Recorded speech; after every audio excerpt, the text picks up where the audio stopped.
դուք աշխարհի 200 լավագույն բուհերի ուսանողներին հրավիրեցիք Հայաստանի պետական կառավարման համակարգում աշխատանքի։ Ինձ հետաքրքիր է այս պահին կա արձագանքողներ եւ քանի որ այնտեղ մանրամասնած չէր, ովքեր են այդ հրավերքի շահառուները, Հայաստանի քաղաքացիներ են, թե ազգությամբ հայեր կամ գուցե այլ ազգի մարդիկ կարող են լինել եւ որտեղ եք նրանց տեսնում, top management-ում թե միջին օղակում, ինչպիսի մոտիվացիոն համակարգ ենք նրանց առաջարկելու, միգուցե հարկերից ենք ազատելու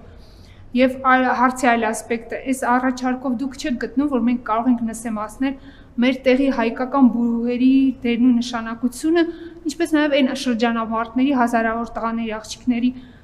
դերը երկրի ներդրման գործում, ասենք նրանք զինվոր են դառնալու, նրանք հպարտ հարկատու են ու հիմա մենք ոնց որ նախապատվությունը տալիս ենք աշխարհի 200 լավագույն բուհերի ուսանողներին։ Շնորհակալություն։ Նախ այդ հայտարարությունը տրվել է հայերենով, ենթադրելով, որ Հայաստանի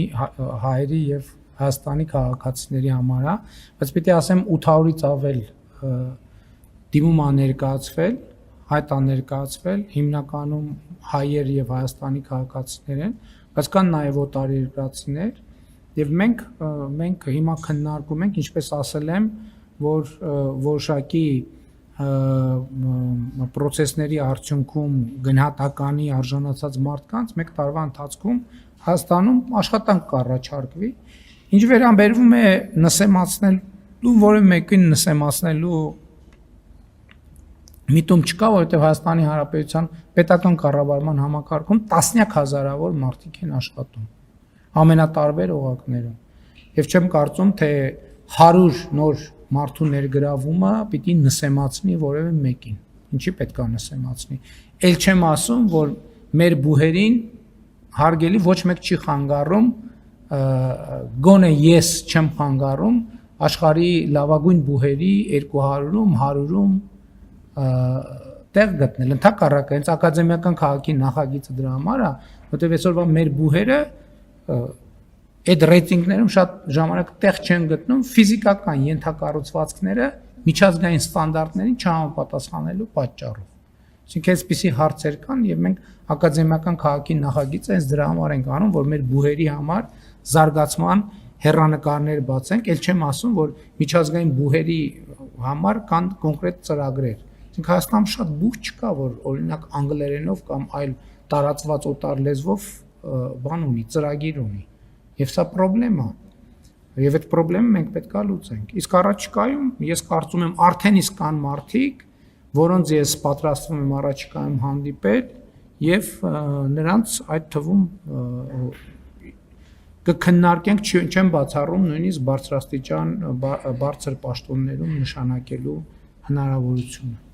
Վերջին հարցը, մոտիվացիոն համակարգի մասին ես ասել եմ նախորդ այն, որ կատարողականի գնահատման հիման վրա վարձատրության համակարգ ենք մեր ներդրել, դրա թաքնված նպատակներից մեկը նա էր, որ ի վերջո Հայաստանի պետական կառավարման համակարգում բարձր որակավորման մասնագետների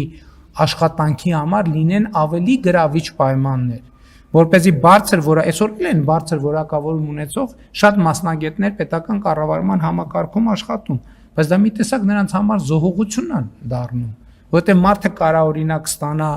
2, 3, 4 միլիոն դրամ աշխատավարձ, գալիս է միլիոն դրամ աշխատավարձով շատերը ուզում են, բայց չեն կարող աշխատել, որովհետև վարկային պարտավորություններ ունեն եւ այլն եւ այդպես շարունակ։ Իսկ այդ մարդկանց աշխատանքից ով է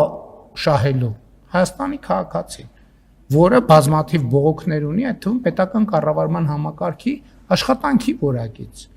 Եվ մեր փորձը ցույց է տվել, որ երբ որ մենք ներդրում ենք անում այդպիսի, քաղաքացին ունենում է արդյունքներ։ Եվ այդ արդյունքները այսօր արդեն կոնկրետ են։ Եթե կատարողականի գնահատման հիման վրա վարձատրության համակարգը չներդրվեր, կամ տեն չասեմ, պոզիտիվ ձևակերպեմ, այդ համակարգը ներդրվեց, մենք ունեցանք ինչ, ունեցանք առողջության ապահովագրության համակարգի ներդրում։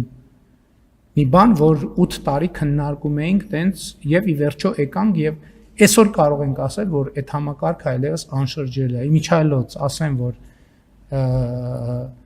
ընդդիմադիրների ահազանգերը թե ընտրություններից հետո հեսա առողջության ապահովագրության համակարգը չեղարկում են,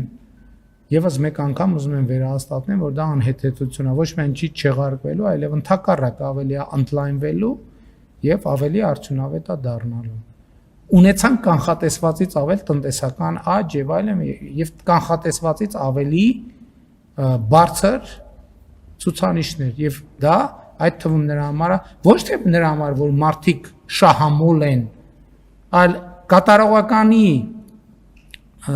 հիման վրա վարձատրության համակարգի առանցքային պատճառը հետեւյալն է ունենալ իր աշխատանքի վրա գերկենտրոնացած պաշտոնյա, գերկենտրոնացած, որ այդ թվում կենցաղային այն մանր-մունր հոգսերը անընդհատ պաշտոնյային չզրկեն, չշեղեն իր աշխատանքից, գերկենտրոնացած պաշտոնյա, որը զբաղված է իր աշխատանքում եւ կենտրոնացած է իր աշխատանքի վրա։ Դրա արդյունքները մեր ժողովուրդը այսօր արդեն տեսնում է։ Եվ ես մի քանի օրինակ թվարկեցի, եթե պետք կլինի այլ առիթներով կշարունակեմ։ Մի ժամը լրացավ, շնորհակալ եմ։